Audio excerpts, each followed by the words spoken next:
नमस्कार, आप देख रहे हैं न्यूज 18 राजस्थान। आपके साथ मैं हूं अभिषेक। बुलेटिन में सबसे पहले डालते हैं एक नजर आज की 3 बड़ी खबरों पर।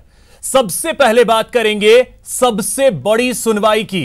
अयोध्या मामले में सुप्रीम कोर्ट ने सुनवाई पूरी करने के बाद अपना फैसला सुरक्षित रख लिया है और अब फैसले का सबको बेसब्री से इंतजार रहेगा। फिर बात होगी सीएम अशोक गहलोत के महाराष्ट्र दौरे की। सीएम गहलोत लगातार दूसरे दिन मराठा के रण में उतरे। उन्होंने केंद्र सरकार पर निशाना साधा और अर्थव्यवस्था के मुद्दे पर जमकर घेरा। साथ ही आपको बताएंगे क्या है निकाय चुनाव का हाइब्रिड मॉडल। बने रहिए हमारे साथ, देखते रहिए न्यूज 18 राजस्थान।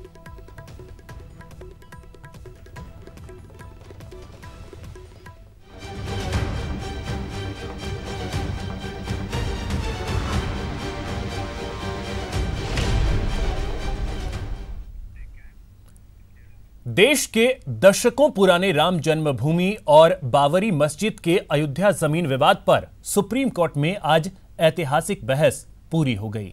40 दिनों तक चली इस सुनवाई के बाद संविधान पीठ ने अपना फैसला सुरक्षित रख लिया और सभी पक्षों से कहा कि वे मोल्डिंग ऑफ रिलीफ पर 3 दिनों में कोर्ट को लिखित जवाब दें। बहस पूरी होने के बाद हिंदू महासभा के वकील वरुण सिन्हा ने कहा कि सुप्रीम कोर्ट ने फैसला सुरक्षित रख लिया है। अब यह साफ है कि इस मामले में 23 दिन के भीतर फैसला आ जाएगा।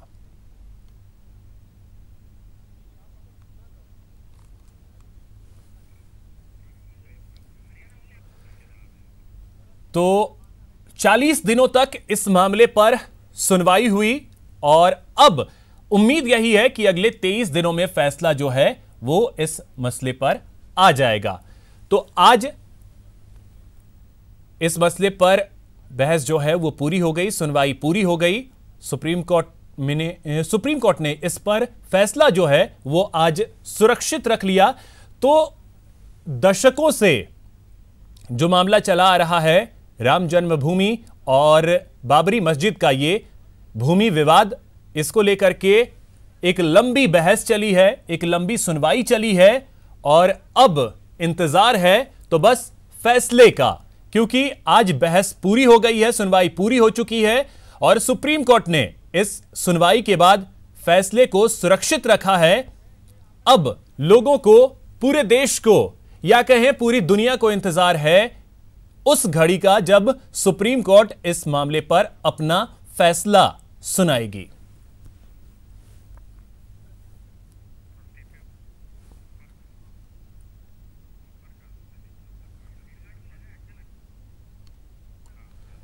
तो आपको बता दें कि आस्था के साथ ही इस केस का कानूनी पहलू भी है। पहले इलाहाबाद हाई कोर्ट ने और फिर सुप्रीम कोर्ट ने मध्यस्थता की कोशिशों के बाद सुनवाई शुरू की।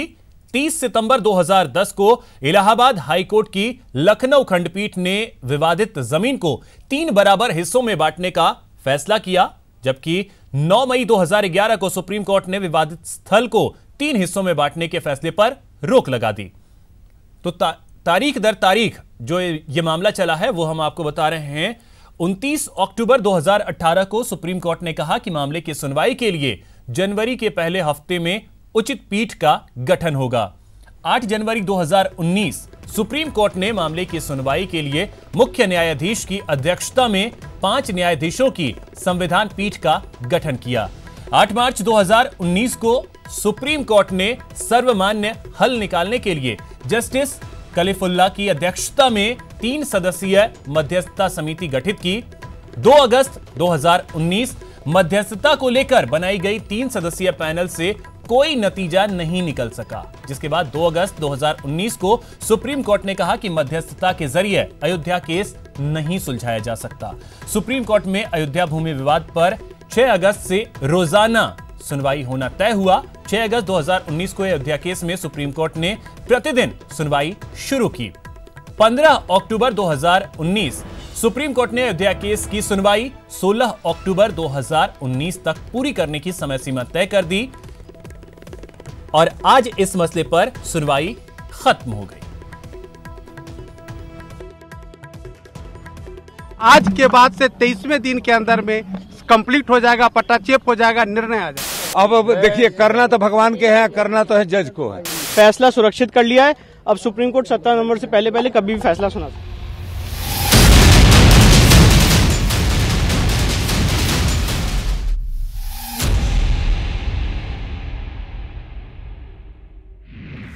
सत्तर साल पुराना केस, 40 दिन चली सुप्रीम सुनवाई। सुनवाई खत्म, अब फैसले की घड़ी आई। कि सबसे पुरानी विवाद जो 150 वर्ष से भी ऊपर की विवाद है, उसका पटाक्षेप 23 दिन के अंदर में, आज के बाद से 23वें दिन के अंदर में कंप्लीट हो जाएगा, पटाक्षेप हो जाएगा, निर्णय आ जाएगा। देश के सबसे बड़े और सबसे संवेदनशील मामले में देश की सबसे बड़ी अदालत ने लंबी और ऐतिहासिक सुनवाई पूरी की। जजमेंट को रिजर्व किया है और यह स्पष्ट किया है कि 23 दिन के अंदर में इस पूरे मामले पर फैसला आ जाएगा। कोर्ट ने इस मामले में जजमेंट रिजर्व कर लिया है, फैसला सुरक्षित कर लिया है। अब सुप्रीम कोर्ट 17 नवंबर से पहले कभी भी फैसला सुना सकता है। 6 अगस्त से शुरू होकर 16 अक्टूबर को अयोध्या जमीन मामले की सुनवाई खत्म हुई। 40 दिन चली इस सुनवाई के बाद सुप्रीम कोर्ट ने फैसला सुरक्षित रख लिया। अब 17 नवंबर तक इस केस में फैसला आएगा, यानी अब से 23 दिन में अयोध्या मसले पर फैसला आने की उम्मीद है। 200% है कि अवश्य होगा राम जी के पक्ष में। हाँ, अब देखिए, करना तो भगवान के है, करना तो है जज को है। लेकिन हमारा कागज से लेकर के रामलला वहाँ बैठे हुए हैं, रामलला के हटाने के कोई चांसे नहीं है। काहे कि रामलला जहाँ वो अनादिकाल के उस जगह के हम लोग पूछते हैं, तो इसलिए हमारा मंदिर बनेगा। आप देखते रहिए। इसी दिन chief justice Ranjan Gogoi retire होंगे, जो मामले की सुनवाई कर रही संवैधानिक पीठ के प्रमुख हैं।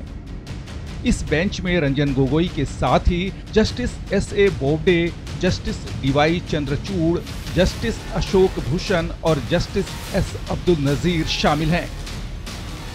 6 अगस्त से अयोध्या जमीन मामले की रोजाना सुनवाई शुरू हुई थी। अयोध्या मामले में अंतिम दिन की सुनवाई काफी हंगामेदार रही। मुस्लिम पक्ष के वकील राजीव धवन ने हिंदू पक्ष की ओर से पेश किया मंदिर का नक्शा फाड़ दिया, जिसे लेकर दूसरे पक्ष ने नाराजगी जाहिर की। इस पूरी सुनवाई में संबंधित पक्षों की ओर से कई तरह के दावे और सबूत पेश किए गए। हिंदू पक्ष का दावा है कि यहाँ रामलला का जन्म हुआ था और इस कारण इस जमीन पर मंदिर बनाने की इजाजत दी जाए। वहीं मुस्लिम पक्ष ने मस्जिद के लिए दलील देते हुए फिर से वहां मस्जिद बनाने की अपील की। इस बीच ये भी खबर आई कि मध्यस्थता पैनल ने एक सेटलमेंट रिपोर्ट कोर्ट में दाखिल की है। इसमें सुन्नी वक्फ बोर्ड विवादित जमीन के बदले कहीं और जगह दिए जाने पर सहमत हुआ है। जजमेंट रिजर्व हो चुका है। मीडिएशन पैनल के रिपोर्ट को तभी मान्यता मिल सकती है जब सारे पक्ष, जितने भी पक्षकार हैं, उस पर एकमत हो, सहमत हो, तभी। अन्यथा जजमेंट पर ही सबों को भरोसा है और जजमेंट का हमें इंतजार करना चाहिए। हालांकि ऑल इंडिया बाबरी मस्जिद कमेटी के संयोजक जफरयाब जिलानी ने सुन्नी वक्फ बोर्ड की ओर से अपील वापस लिए जाने की खबरों को सिरे से नकार दिया। वो आपके मीडिया के लोगों की ही खबर थी, हमारे इल्म में तो नहीं आई, मीडिया के जरिए से आई। हमें तो उसका कुछ पता नहीं कहाँ से चली है। जहां सुप्रीम कोर्ट ने अयोध्या मामले पर सुनवाई पूरी की, वहीं अयोध्या में फैसला आने के मद्देनजर धारा 144 लागू कर दी गई। बहरहाल न सिर्फ अयोध्या बल्कि पूरे देश की निगाह सुप्रीम कोर्ट में चल रही सुनवाई पर लगी थी और अब सुनवाई खत्म होने के बाद देश को इंतजार है कई सौ साल से ज्यादा वक्त से चले आ रहे इस विवाद के खात्मे की। Bureau report, news 18 network. और अब बात उस नक्शे की जिसको लेकर आज सुप्रीम कोर्ट में हंगामा बरपा। आपको बता दें कि अयोध्या मामले पर चल रही आखिरी सुनवाई के दिन मुस्लिम पक्ष के वकील राजीव धवन ने एक नक्शा फाड़ दिया। आइए बताते हैं कि क्या है उस नक्शे की कहानी और राजीव धवन ने क्यों उस नक्शे को फाड़ दिया।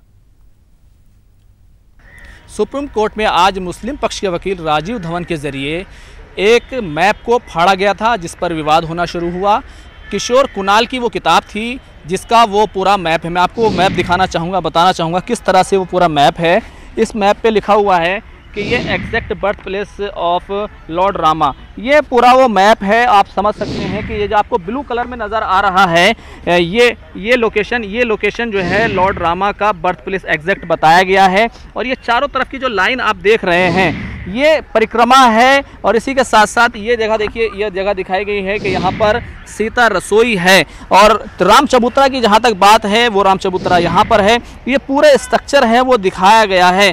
तो ये कहना चाहिए कि जो विवादित स्थल है यानी कि बाबरी मस्जिद का जो एरिया है, पिलर्स हैं, वो सारी चीज़ें इस पूरे नक्शे में दर्शाई गई हैं। लेकिन साथ ही साथ इसको कितना रिलाई कर सकते हैं, कितना जो है ये हिस्टोरिकल डॉक्यूमेंट है, वो अपनी जगह है। ये मेन एंट्रेंस है जहाँ से एंट्रेंस होता था और यहाँ पर राम चबूतरा पर जो पूजा पाठ होती थी। और ये मस्जिद का एरिया है जहाँ पर नमाज वगैरह होती थी, जिसको लेकर के पूरा विवाद है। लेकिन साथ ही साथ आप देख सकते हैं कि ये जो लिखा हुआ है एग्जैक्ट जन्म स्थान प्रिपेयर्ड ऑन डॉक्यूमेंट्री एविडेंस, यानी कि डॉक्यूमेंट्री एविडेंस की बुनियाद पर ये पूरा नक्शा तैयार किया गया है। हालांकि मुस्लिम पक्ष के वकील की तरफ से ये कहा गया कि ये जो पूरा नक्शा है ये 1885 में ये किताब छपी किशोर कुणाल की, और उसके जो मुकदमा शुरू होता है 1949-50 के बाद से 60-65 में जब अपीलें दायर होती हैं, तो उसके बाद से उसके बाद ये नक्शा छापा गया। तो इस पर रिलाई नहीं कर सकते क्योंकि बात का है। लेकिन इस मामले की सत्यता यानी प्रमाणिक तौर पर ये कितना भरोसेमंद है नहीं है वो अपनी एक अलग कहानी है। लेकिन जो विवाद है वो आप इसको देखकर समझ सकते हैं। लेकिन ये डॉक्यूमेंट्री एविडेंस है, कोई हिस्टोरिकल एविडेंस नहीं है, क्योंकि इसके पीछे किस तरह से हिस्टोरिकल एविडेंस होने चाहिए थे, उसके सोर्सेज होने चाहिए थे, वो कुछ इसमें नहीं दिया गया है। कैमरामैन नगेंद्र के साथ खुर्रम शहजाद, न्यूज़ 18 दिल्ली। वहीं सुप्रीम कोर्ट में अयोध्या में राम जन्मभूमि के मसले पर सुनवाई पूरी होने के बाद भाजपा प्रदेशाध्यक्ष सतीश पूनिया ने कहा कि अयोध्या में रामलला के जन्म स्थान को लेकर भाजपा और हिंदूवादी संगठन हमेशा से ही संकल्पित रहे हैं कि वहां पर भव्य राम मंदिर बने। इसको लेकर आंदोलन भी हुआ जिसके बहुत सारे लोग साक्षी हैं। पूनिया ने कहा कि इतने बड़े लोकतंत्र में अनेक समुदाय के लोग रहते हैं, जरूरी है कि कोई ना कोई संवैधानिक रास्ता निकले। पूनिया ने कहा कि कानून व्यवस्था पर हमारा पूरा भरोसा है। राम जन्मभूमि और उससे जुड़े भी तमाम जो चीज़ें हैं, जहाँ तक रामलला के जन्म स्थान का प्रश्न है, भारतीय जनता पार्टी और तमाम हिंदूवादी संगठन इस बात के लिए हमेशा संकल्पित रहे हैं कि वहाँ भव्य राम मंदिर बने। आंदोलन भी हुए जिसके बहुत सारे लोग साक्षी रहे। आम लोगों को राम जन्मभूमि पर फैसले का इंतजार है। लोगों का कहना है कि इस दिवाली खुशखबरी मिलेगी। उनका कहना है कि तर्क से बड़ी आस्था है और आस्था की जीत होगी। ये मानना है कि यहाँ पे जो भव्य राम मंदिर बनना चाहिए, और भगवान राम सबके राम है, केवल हिंदुओं की नहीं है। वो जितने भी लोग भारत में रहते हैं वो तमाम लोग उनको मानते हैं। और मैं समझता हूँ कि वहाँ पे जो फैसला है उचित ही आएगा। न्यायालय का हम सम्मान करते हैं, फिर भी देश की भावना है कि वहाँ पे राम मंदिर बनना चाहिए। सबको पता है कि अयोध्या में ही भगवान श्री राम का जन्म हुआ है, और सबको यही आस्था है कि वहाँ जल्दी से जल्दी मंदिर बने। और इस दिवाली को भगवान राम जिस प्रकार पूरा वनवास करके अपने घर लौटे थे, उसी प्रकार इस दिवाली को भगवान राम वहाँ पे अयोध्या में पुनः लौटेंगे, ऐसी हमारी उम्मीद है। ये राम जन्मभूमि का जो मामला है ये आज से नहीं है।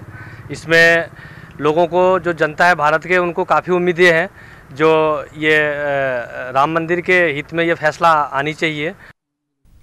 वहीं अयोध्या विवाद पर सुनवाई पूरी होने के बाद आम जनता का भी कोर्ट के निर्णय पर पूरा विश्वास है। आइए जानते हैं कि उदयपुर की जनता का क्या कहना है। सुप्रीम कोर्ट में राम मंदिर मामले को लेकर चल रही सुनवाई आज पूरी हो चुकी है। मुख्य न्यायाधीश ने पहले ही सभी पक्षों को आज के दिन अंतिम सुनवाई होने के निर्देश जारी कर दिए थे। हमारे साथ इस समय उदयपुर के प्रबुद्ध लोग मौजूद हैं, उनसे हम जानेंगे सुनवाई पूरी होने के बाद में उनकी किस तरह की आशा है। आपसे जानना चाहेंगे कि राम मंदिर मामले को लेकर सुनवाई पूरी हो चुकी है, अब आपकी किस तरह की अपेक्षा है? न्यायपालिका में फैसला सुरक्षित रखा गया है और हमें न्यायपालिका पे पूरा भरोसा है। राम मंदिर का मुद्दा केवल एक आस्था का मुद्दा है, न कि राजनीतिक मुद्दा। इसे राजनीतिक मुद्दा बनाया जा रहा है। अयोध्या में श्री राम का जन्म हुआ, उसी जन्मस्थली पे यदि श्री राम का मंदिर ना बन पाए इससे ज़्यादा दुख का विषय हो नहीं सकता। निर्णय होने की तारीख तय होनी है, एक इसी माह निर्णय हो। तो मैं चाहता हूं कि सुप्रीम कोर्ट पर हमको पूर्ण विश्वास है और राम मंदिर का निर्णय भगवान श्री राम लल्ला के पक्ष में आएगा, जनता के पक्ष में आएगा, आस्था की जीत होगी और इसमें राजनीतिक बयानबाजी नहीं होनी चाहिए, क्योंकि ये तो सत्य है, शाश्वत सत्य है कि जहां राम जन्मे हैं वहां उनका मंदिर होना चाहिए। आज की तारीख अंतिम सुनवाई के लिए तय कर दी थी। आपको क्या लगता है कि इस एक महीने को जो आगे जो तय किया गया निर्णय के लिए, इस एक महीने में सुप्रीम कोर्ट निर्णय सुना पाएगा? बिल्कुल, ये दीपावली का महीना है, भगवान राम का महीना है और आज जो न्यायपालिका ने निर्णय सुनाया है उसके बिल्कुल पक्ष में है और हमें पूरा विश्वास है कि न्यायपालिका का जो निर्णय आएगा वो राम जन्मभूमि के पक्ष में आएगा। काफी लंबे समय से ये मामला कोर्ट में विचाराधीन है, अब लगता है कि निर्णय बिल्कुल करीब है, क्या सोचते हैं? हम तो यही सोचते हैं कि जल्दी से जल्दी निर्णय आ जाए और मंदिर वहाँ बन जाए, यही हमारा इच्छा है, हमारी यही। बिल्कुल, देखिए तो उदयपुर वासियों की ये अपनी राय है और सुप्रीम कोर्ट पर सभी को विश्वास है, सभी को आशा है कि सुप्रीम कोर्ट आम जनता के लिए सकारात्मक निर्णय देगा और जनता की आशाओं पर खरा उतरेगा। कैमरा पर्सन जमाल खान के साथ कपिल श्रीमाली, न्यूज़ 18 उदयपुर। महाराष्ट्र विधानसभा चुनाव में कांग्रेस के स्टार प्रचारक और राजस्थान के सीएम अशोक गहलोत ने केंद्र सरकार पर जमकर निशाना साधा। उन्होंने कहा कि लोकतंत्र खतरे में है और देश की अर्थव्यवस्था डावाडोल है। रण में गहलोत के हुंकार, केंद्र सरकार पर किया जमकर प्रहार। राष्ट्रवाद के नाम पर गुमराह कर रही केंद्र सरकार, जीएसटी नोटबंदी फेल, खत्म हुए रोजगार। महाराष्ट्र के चुनावी रण में सीएम अशोक गहलोत ने जमकर हुंकार भरी। उन्होंने एक बार फिर केंद्र सरकार को निशाने पर लिया और चुन चुन कर वार किया। गहलोत ने कहा कि पिछले चुनाव में राष्ट्रवाद के नाम पर लोगों को बरगलाया गया। उन्होंने कहा कि मुद्दे छुपाए गए और भावनाओं को भड़काया गया। राष्ट्रवाद के नाम पर, जैसे कि हम लोग राष्ट्रवादी है ही नहीं, ऐसा हुआ खड़ा कर दिया गया। जिस रूप में धर्म के नाम पर बांटने का काम और जिस रूप में सेना का जो पराक्रम और शौर्य है वो इतिहास के पन्नों में दर्ज है। चाहे 62 का वार हो, चाहे 65 का हो, चाहे 71 में इंदिरा गांधी जी के वक्त में बांग्लादेश आज़ाद करवा दिया, पाकिस्तान 2 टुकड़े कर दिए, तब भी ऐसे माहौल बना था। और कारगिल युद्ध हो, जब वाजपेयी जी प्राइम मिनिस्टर थे, पर इन्होंने उसको भी उनके पीछे छिप के राजनीति करी और देश में ऐसा माहौल बना दिया। उस रूप में पूरा भावनात्मक मुद्दे उठा करके चुनाव जीता गया है। उन्होंने कहा कि देश में भय और हिंसा का माहौल है, लोकतंत्र खतरे में है। कांग्रेस ने 70 सालों तक लोकतंत्र को जिंदा रखा और मोदी जी पूछ रहे हैं कि 70 सालों में क्या हुआ। तो मोदी जी प्रधानमंत्री कैसे बनते? तो मोदी जी कहते 70 साल में क्या किया? 70 साल में आपको कांग्रेस ने लोकतंत्र जिंदा रखे प्रधानमंत्री बनाया। तो ये स्थिति आज देश में है। इनकी कथनी में कड़ी अंतर है, नीति में ये एक नहीं है। और ये लोग चाहे राज्य चाहे अंतर्राज्यीय ये जाते हैं, तमाशा करते हैं। आज तक कोई प्राइम मिनिस्टर प्रेसिडेंट दुनिया के दूसरे मुल्क में जाकर के पब्लिक मीटिंग नहीं की होगी अपने देश के एनआरआईज की। मोदी जी करते हैं। अशोक गहलोत ने केंद्र की आर्थिक नीतियों की भी आलोचना की और मनमोहन सिंह की नीतियों को अपनाने की नसीहत दी। गहलोत ने कहा कि जीएसटी नोटबंदी फेल हो गई, युवा बेरोजगार हो गए हैं, उद्योग धंधे चौपट हो चुके हैं, मुंबई में कारोबार ठप हो चुका है। सरकार ने ब्लैक मनी पर बड़ी बड़ी बातें की, लेकिन ब्लैक मनी अब तक नहीं आई। मैं कह सकता हूं कि डेमोक्रेसी आज देश में खतरे में है और मुंबई से ज्यादा कौन समझ सकता। पूरे मुंबई में जो व्यापार है वो ठप है, पूरे देश में यही हालात है। उद्यमी दुखी हैं। नौजवानों को जो वादे किए गए थे 14 के अंदर 14 में जो मुद्दे बनाए मोदी जी ने यूपीए गवर्नमेंट के खिलाफ में, चाहे वो मुद्दा ब्लैक मनी लाने का था दुनिया के मुल्कों से, अब उनकी चर्चा नहीं करते हैं मोदी जी, या कोई भी पार्टी वाले चर्चा करते नहीं उन मुद्दों। जिस प्रकार से उस वक्त में 2 करोड़ लोगों को रोजगार देंगे, बच्चों को, नौजवानों को, कोई चर्चा उसकी नहीं होती। उन्होंने केंद्र पर सरकारी एजेंसियों के दुरुपयोग का भी आरोप लगाया। गहलोत ने कहा कि सरकार ने ईडी पर दबाव बनाकर शरद पवार और प्रफुल्ल पटेल के खिलाफ केस दर्ज करवाया। गहलोत ने सवाल किया कि आखिर चुनाव के समय ही ईडी को पवार और पटेल की याद क्यों आई। ऊपर सारी संस्थाएं बर्बाद हो रही है, जो किसी भी मुल्क के लोकतंत्र के लिए हर वर्ग को, चाहे वो लेखक है, साहित्यकार है, पत्रकार है, इंटेलेक्चुअल है, उन सब के लिए और आम जनता के लिए चिंता का विषय होना चाहिए। अगर जुडिशरी या न्याय मिल सकता है, उसकी उम्मीद की जा सकती है, वो दबाव के अंदर है। सीबीआई हो, चाहे वो इनकम टैक्स हो, ईडी हो, वो हथियार के रूप में काम ली जा रही है। आप देख रहे हैं किस रूप में उसका दुरुपयोग हो रहा है, वो आपके सामने है। शरद पवार जी के ऊपर 5 साल राज में रहे लोग, आपने हमने कभी नहीं सुना मेरे ख्याल से कि उनके खिलाफ कोई केस भी ईडी का है। अचानक चुनाव पर ईडी आ गई, प्रफुल्ल पटेल के खिलाफ में भी अब ईडी वापस आ गई। आपको बता दें कि 21 अक्टूबर को महाराष्ट्र में वोटिंग होनी है, जिसके लिए कांग्रेस ने राजस्थान के सीएम अशोक गहलोत को भी अपना स्टार प्रचारक बनाया है। अब देखना है कि मरुधरा में कांग्रेस की सत्ता वापसी कराने वाले गहलोत महाराष्ट्र के मतदाताओं पर कितना प्रभाव छोड़ पाते हैं। Bureau report, news 18। राज्य में निकाय चुनाव की रणभेरी बज चुकी है। निकाय चुनावों को लेकर बड़ी खबर आपको बता दें कि निकाय चुनावों को लेकर गजट नोटिफिकेशन जारी हो गया है। निकाय प्रमुख के चुनाव में हाइब्रिड मॉडल को लेकर राजपत्र जारी किया गया है। राजपत्र जारी होने के बाद कोई भी व्यक्ति निकाय प्रमुख या मेयर चुना जा सकेगा। जिस व्यक्ति ने पार्षद का चुनाव नहीं जीता वह भी निकाय प्रमुख, अध्यक्ष, सभापति, मेयर बन सकता है। स्वायत्त शासन विभाग ने इसको लेकर के अधिसूचना जारी कर दी है।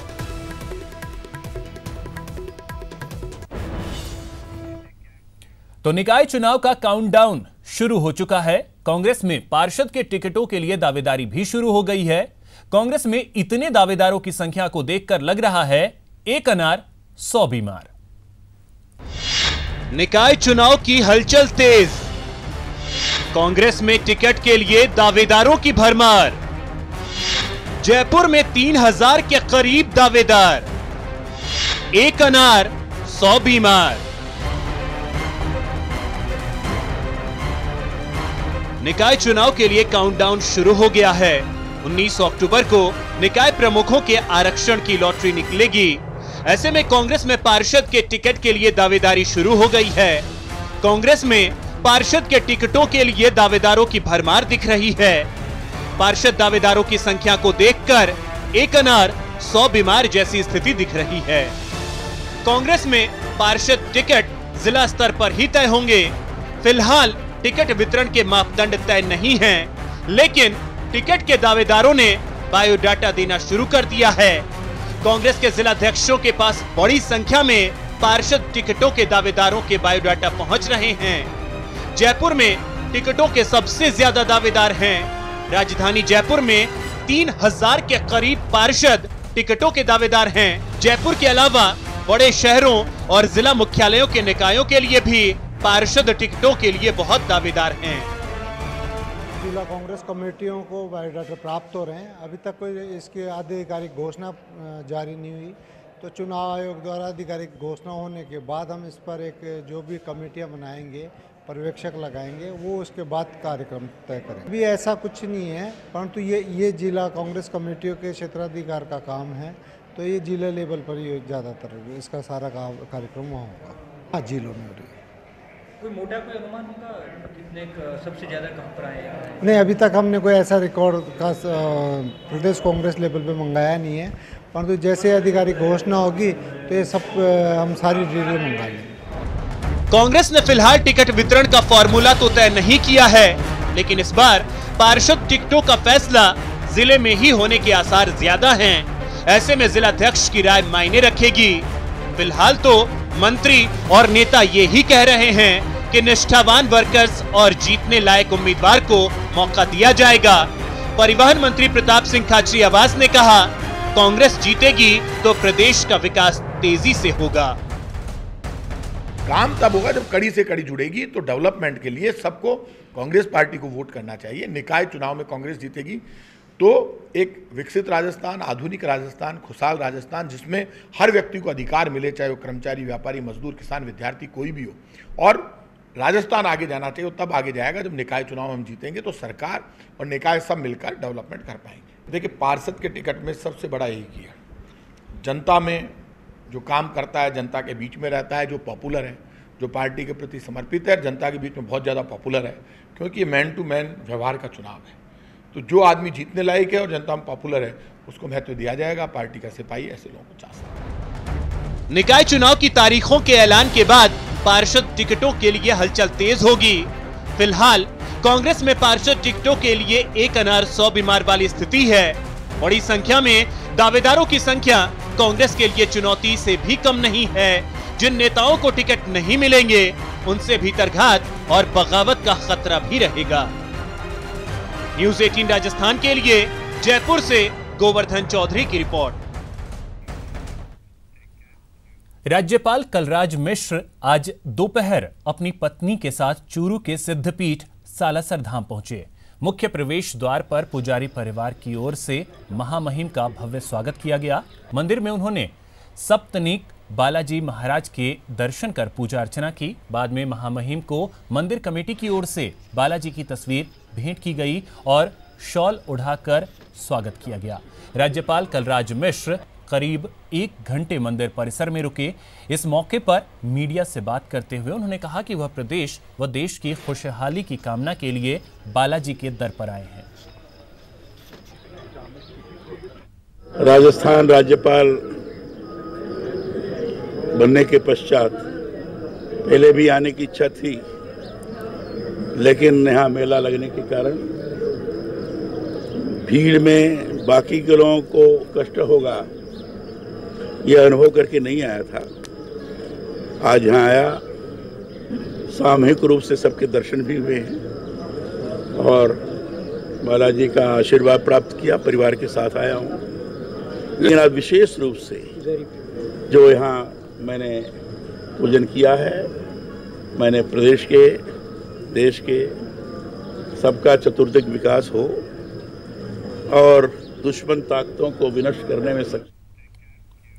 अब आपको जैसलमेर की शिक्षा व्यवस्था से रूबरू करवाते हैं और दिखाकर समझाने की कोशिश करते हैं कि ऐसे कैसे पढ़ेंगे बच्चे। अजब स्कूल की गजब कहानी। एक कमरा, 2 कक्षाएं। कक्षा 1 और कक्षा 2 की होती है पढ़ाई। फिर दूसरे कमरे में लगती है 4थी और 6ठी कक्षा। कुछ इस तरह से चलता है जैसलमेर का राजकीय माध्यमिक स्कूल 3MD बाकलगढ़, जहां बच्चे हैं लेकिन कमरे नहीं।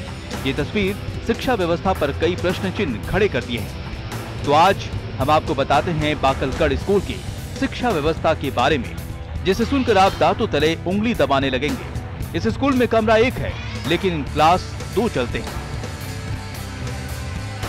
हम 2 क्लास साथ में थे, इसलिए हमें बैठने की न जगह है न पढ़ने की जगह है, इसलिए हम 2 क्लास साथ में। आप दूसरी में, आपके जो पास में बैठी हुई है कक्षा, वो कौन सी है? पहली। अच्छा, वो पहली कक्षा है।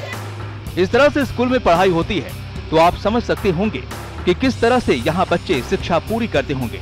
इस स्कूल में 275 बच्चे हैं, 9 क्लासरूम हैं, 3 रूम दूसरे काम में इस्तेमाल हो रहे हैं, 1 कार्यालय के काम में, 1 रसोई घर के रूप में, 1 स्टोर रूम के रूप में, 6 कमरे में पढ़ाई हो रही। बोर्ड वाले स्टूडेंट को अलग बैठा रहे हैं। ग्रामीणों ने सरकार के शिक्षा मंत्री के नाम का ज्ञापन स्कूल के प्रिंसिपल को सौंपा। 10 कक्षाएं हैं, क्लासरूम हैं वो 9 क्लासरूम हैं, जिनमें से 3 जो कक्षा हैं वो कक्षों के अलावा अन्य काम आ रहे हैं। एक कार्यालय के रूप में आ रहा है, एक रसोई घर के रूप में है, एक स्टोर के रूप में। 6 जो हैं वो कक्षा हैं वो कक्षा के रूप में काम में ले रहे हैं। बोर्ड की जो कक्षाएं हैं उनको हम सिंगल बैठा रहे हैं बोर्ड की विशेष तैयारी के लिए। बाकी सभी कक्षाएं हैं उनको 2-2 कक्षाओं को एक-एक कक्ष में बैठा रहे हैं। स्कूल में कमरे की समस्या के बारे में सब जानते हैं, चाहे वो ब्लॉक लेवल के हो या फिर अधिकारी लेवल का, लेकिन किसी ने भी इस समस्या पर मदद करने की जहमत नहीं उठाई। जैसलमेर से सिकंदर शेख की रिपोर्ट, न्यूज़ 18 राजस्थान। एक बड़ी खबर आ रही है, आपको बता दें, खबर अलवर से है। अलवर एक बार फिर शर्मसार हुआ है। आपको बता दें कि एक विवाहिता के साथ दुष्कर्म कर वीडियो वायरल किया गया है। लक्ष्मणगढ़ थाना क्षेत्र के एक विवाहिता ने इसकी रिपोर्ट दी है। 4 लोगों पर दुष्कर्म करने का आरोप लगाया है। तो अलवर एक बार फिर से शर्मसार हुआ है और एक विवाहिता के साथ दुष्कर्म कर वीडियो वायरल करने की खबर सामने आई है। मामला लक्ष्मणगढ़ थाना क्षेत्र का है और आपको बता दें कि 4 लोगों पर दुष्कर्म करने का आरोप लगाया गया है महिला के द्वारा और रिपोर्ट इसकी दी गई है लक्ष्मणगढ़ थाना क्षेत्र का यह मामला। तो अलवर एक बार फिर से शर्मसार हुआ है। ब्रेक के बाद आपका स्वागत है। खीमसर विधानसभा उपचुनाव को लेकर कांग्रेस प्रत्याशी हरेंद्र मिर्धा ने बीजेपी पर निशाना साधा है। उन्होंने कहा कि खीमसर क्षेत्र में पिछले 15 साल में विकास के नाम पर कुछ नहीं हुआ। उन्होंने कांग्रेस की जीत का दावा किया। वहीं ज्योति मिर्धा ने कहा कि मिर्धा परिवार पर परिवारवाद के आरोप लगाने वाले आज खुद परिवारवाद से ऊपर नहीं उठ पा रहे हैं। ये समूह कैसे एक टाइम में वो करना पड़ता है, कुछ टाइम यहाँ देना पड़ता है, कुछ टाइम जयपुर में देना पड़ता है, बैलेंस बनाना पड़ेगा। 3-4 बार एमएलए रह लिया, जिला प्रमुख रह लिया, कोऑपरेटिव बैंक का चेयरमैन रह लिया, कुछ तो होगा।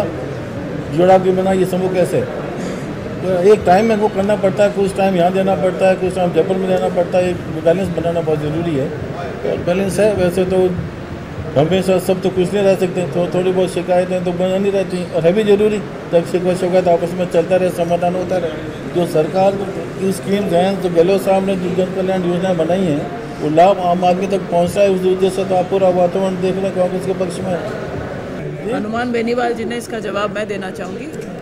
हनुमान बेनीवाल जी ने बीच में एक दावा करा था कि मैं मेरी सीट छोड़ करके और अगर रामेश्वर डूडी जी को आगे करते हैं तो मैं चुनाव लड़ाने को तैयार हूँ। आज जब दोबारा मौका आया तो उन्होंने रामेश्वर डूडी जी को मौका ना दे करके अपने भाई को मौका दिया। जो इतने साल तक उन्होंने एक परिवारवाद का आरोप हमारे परिवार के ऊपर लगाया, आज उसका साक्षात हमारे सामने एक एग्जाम्पल आ रखा है। फिलहाल इस बुलेटिन में इतना ही। नमस्कार।